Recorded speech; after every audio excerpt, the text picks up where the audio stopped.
Friends, ಪ್ರಭಾಪರ ರೆಸಿಪಿಗೆ ಸ್ವಾಗತ. ಬನ್ನಿ, ಇವತ್ತು ದಿಢೀರಂತ ಆಲೂ ಬಿರಿಯಾನಿ ಮಾಡೋಣ. ಸ್ಟವ್ ಮೇಲೆ ಒಂದು ಚಿಕ್ಕ ಕುಕ್ಕರ್ ಇಟ್ಟಿದ್ದೀನಿ. 1 ಟೇಬಲ್ ಸ್ಪೂನ್ ಅಷ್ಟು ಎಣ್ಣೆ ಹಾಕೊಂಡಿದ್ದೀನಿ. ಎಣ್ಣೆ ಕಾದಿದೆ. ಇದಕ್ಕೆ ನಾನು 2 ಮೀಡಿಯಂ ಸೈಜ್ ಆಲೂಗಡ್ಡೆನ ಕಟ್ ಮಾಡಿ ತೊಳೆದು ಇಟ್ಕೊಂಡಿದ್ದೀನಿ. ಅದನ್ನು ಹಾಕ್ತಾ ಇದ್ದೀನಿ.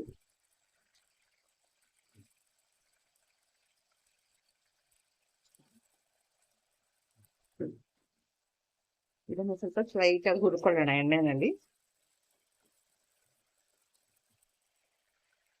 ಇದಕ್ಕೆ ಸ್ವಲ್ಪ ಉಪ್ಪು ಹಾಕ್ತಾ ಇದ್ದೀನಿ. ಆಲೂಗಡ್ಡೆಗೆ ಆಗೋಷ್ಟು ಮಾತ್ರ ಉಪ್ಪು ಹಾಕ್ತೀನಿ. ಸ್ವಲ್ಪ ಅರಿಶಿನ ಪುಡಿ, ಆಲೂಗಡ್ಡೆಗೆ ಆಗೋಷ್ಟು ಮಾತ್ರ ಅರಿಶಿನ ಪುಡಿ ಹಾಕ್ತಾ ಇದ್ದೀನಿ.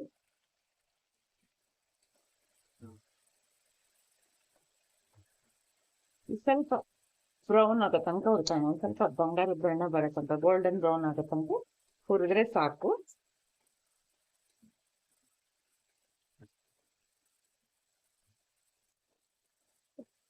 ಇದನ್ನ 1-2 ನಿಮಿಷ ಅಲ್ಲೇ ಬಿಟ್ಬಿಟ್ರೆ ತಳ ಅಂಟಕ್ ಶುರು ಆಗ್ಬಿಡುತ್ತೆ. ಅದಕ್ಕೆ ಸ್ವಲ್ಪ ಕೆದಕ್ತಾ ಇರಬೇಕು. ನೋಡಿ ಫ್ರೆಂಡ್ಸ್, ಇಲ್ಲಿ ಕಾಣಿಸ್ತಿದೆಯಲ್ಲ, ಈ ತರ ಸ್ಕಿನ್ ಎಲ್ಲ ಒಂದ್ ಸ್ವಲ್ಪ ಬ್ರೌನ್ ಆದ್ರೆ ಸಾಕು. ಇಲ್ಲಿ ಕಾಣಿಸ್ತಿದೆಯಲ್ಲ, ಆ ತರ ಆದ್ರೆ ಸಾಕು. ಸ್ಟವ್ ಸಿಮ್ ಮಾಡ್ಬಿಟ್ಟು ಈ ಆಲೂಗಡ್ಡೆನೆಲ್ಲ ತೆಕ್ಕೊಂಡ್ಬಿಡ್ತೀನಿ. ನೋಡಿ, ಇಷ್ಟು ಬ್ರೌನ್ ಆದ್ರೆ ಸಾಕು.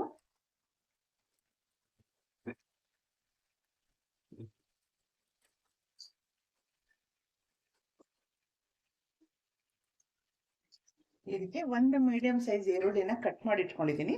ಅದು ಹಾಕ್ತಾ ಇದ್ದೀನಿ. ಅದೇ ಎಣ್ಣೆಗೆ ಹಾಕೊಳ್ಳಿ. ಅವಾಗ ನಮ್ಗೆ ಎಣ್ಣೆನೂ ವೇಸ್ಟ್ ಆಗಲ್ಲ, ಪಾತ್ರೆನೂ ಗಲೀಜಾಗಲ್ಲ. ಸಿಮ್ಮಲ್ಲೇ ಬೇಯ್ತಾ ಇರಲಿ ಈರುಳ್ಳಿ.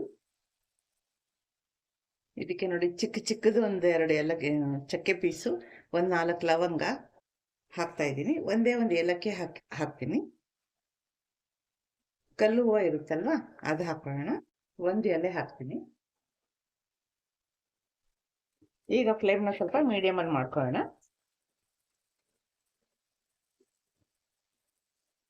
ಈರುಳ್ಳಿ ಸಿಪ್ಪೆ ಬಣ್ಣ ಚೇಂಜ್ ಆಗಿದ ತಕ್ಷಣ 1 ಸ್ಪೂನ್ ಅಷ್ಟು ಶುಂಠಿ ಬೆಳ್ಳುಳ್ಳಿ ಪೇಸ್ಟ್ ಹಾಕ್ತಾ ಇದ್ದೀನಿ.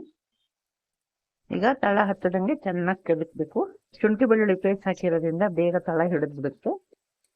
ಅದಕ್ಕೆ ಕಂಟಿನ್ಯೂ ಆಗಿ ಕೆದಕ್ಬೇಕು. ಶುಂಠಿ ಬೆಳ್ಳುಳ್ಳಿ ವಾಸನೆ ಹೋಗೋ ತನಕ ಈ ತರ ಹುರ್ಕೊಳ್ಳೋಣ.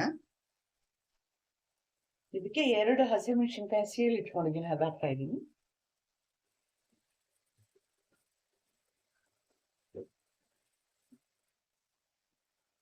ಒಂದು ಮೀಡಿಯಂ ಸೈಜ್ ಟೊಮೆಟೊನ ಸಣ್ಣದಾಗಿ ಹೆಚ್ಚಿಟ್ಕೊಂಡಿದ್ದೀನಿ, ಅದು ಹಾಕ್ತಾ ಇದ್ದೀನಿ.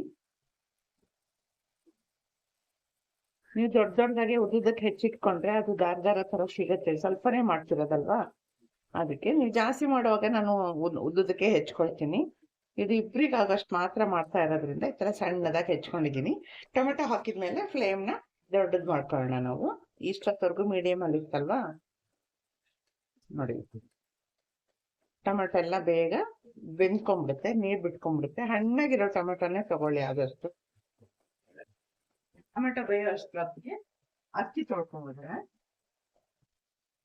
ಈಗ ಇದಕ್ಕೆ 1 ಸ್ಪೂನ್ ಅಷ್ಟು ಕೊತ್ತಂಬರಿ ಸೊಪ್ಪು, 1 ಸ್ಪೂನ್ ಅಷ್ಟು ಪುದೀನ ಕಟ್ ಮಾಡಿ ಇಟ್ಕೊಂಡಿದ್ದೀನಿ, ತೊಳೆದು ಸಣ್ಣಗೆ ಹೆಚ್ಚಿಟ್ಕೊಂಡಿದ್ದೀನಿ, ಅದು ಹಾಕ್ತಾ ಇದ್ದೀನಿ. ಈರುಳ್ಳಿ ಅದು. ಈಗ ಕೊತ್ತಂಬರಿ ಸೊಪ್ಪು ಪುದೀನ ವಾಸನೆ ಎಲ್ಲ ಹೋಗ್ಬೇಕು. ಆಮೇಲೆ ಟೊಮೆಟೊ ಜೊತೆಗೆ ಅದು ಮಿಕ್ಸ್ ಆಗ್ಬೇಕು. ಆ ಥರ ಚೆನ್ನಾಗಿ ಹುರ್ಕೋಬೇಕು. ಇದಕ್ಕೀಗ ಹಸಿಮೆಣಸಿನ ಪುಡಿ 1/2 ಸ್ಪೂನ್ ಹಾಕ್ತಾ ಇದೀವಿ. ಹಸಿಮೆಣಸಿನ್ಕಾಯಿ ಹಾಕಿದೀವಲ್ವಾ, ಅದಕ್ಕೆ 1/2 ಸ್ಪೂನ್ ಅಷ್ಟೇ ಸಾಕು. ಬಿರಿಯಾನಿ ಮಸಾಲ ಪುಡಿ 1/4 ಚಮಚ ಅಷ್ಟು ಹಾಕ್ತೀನಿ.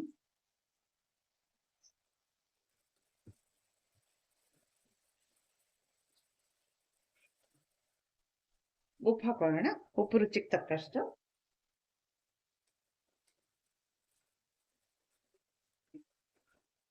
ನೋಡಿ, ನಾನು ಈ ಚಿಕ್ಕ ಕಾಫಿ ಲೋಟದಲ್ಲಿ 2.5 ಲೋಟ ಅಕ್ಕಿ ಹಾಕ್ತಾ ಇದ್ದೀನಿ.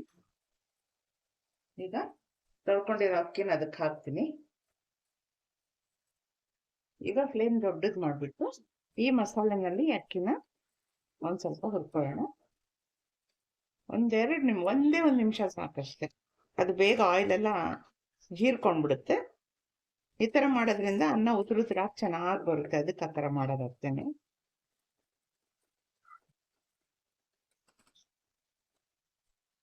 ಇದಕ್ಕೆ ಒಂದು 2 ಸ್ಪೂನ್ ಅಷ್ಟು ಮೊಸರು ಹಾಕ್ತೀನಿ. ಟೀ ಸ್ಪೂನ್ ಅಷ್ಟು ಸಾಕು. ಮೊಸರು ಇಲ್ಲ ತುಂಬಾ ಹುಳಿ ಬಂದ್ಬಿಡುತ್ತೆ.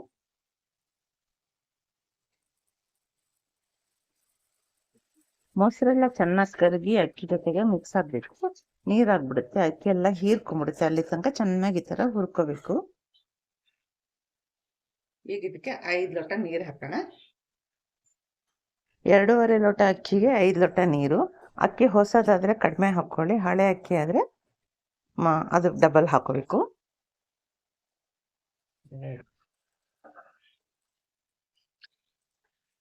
ಇಲ್ಲಿ ಸ್ವಲ್ಪ ನೀರು ಕಡಿಮೆ ಹಾಕೊಂಡ್ರು ಆಗುತ್ತೆ, ಯಾಕಂದ್ರೆ ಅಕ್ಕಿ ಹಳೇದಾದ್ರೆ ನಡೆಯುತ್ತೆ. ಇಲ್ಲಾಂದ್ರೆ ಟೊಮೆಟೊ ನೀರು ಎಣ್ಣೆ ಎಲ್ಲ ಇರುತ್ತಲ್ವ, ಜಾಸ್ತಿ ಮೆತ್ತಗೆ ಬಂದ್ಬಿಡುತ್ತೆ. ಅದು ನೋಡ್ಕೊಂಡು ಹಾಕೊಳ್ಳಿ, ನಿಮ್ಮ ಅಕ್ಕಿ ಮೇಲೆ ಡಿಪೆಂಡ್ ಅದು. ಈಗ ಉಪ್ಪು ಖಾರ ಎಲ್ಲ ಸರಿ ಇದೆಯಾ ಅಂತ ನೋಡ್ಕೊಳ್ಳಿ. ಈ ಥರ ಕುದಿ ಬಂದ್ಮೇಲೆ ಈ ಆಲೂಗಡ್ಡೆನೆಲ್ಲ ಹಾಕೊಂಬೋಣ ಅದಕ್ಕೆ.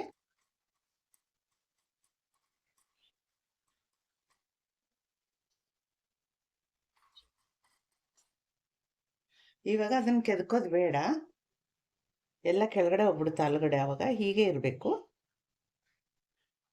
ಅದು ಕುದಿತಾ ಕುದಿತಾ ಅದೇ ಹೋಗುತ್ತೆ. ಈಗ ಮುಚ್ಚಳ ಮುಚ್ಚಿ 1 ವಿಷಲ್ ಕೊಡೋಣ. ಕೆಲವೊಂದ್ಸಲಿ ಚಿಕ್ಕ ಕುಕ್ಕರಲ್ಲಿ ಇಟ್ಟಿರೋದ್ರಿಂದ ಅದು ಬೇಗ ವಿಷಲ್ ಬರಲ್ಲ, ಸ್ವಲ್ಪ ಚೆಕ್ ಮಾಡ್ಕೊಳ್ತಾ ಇರಿ.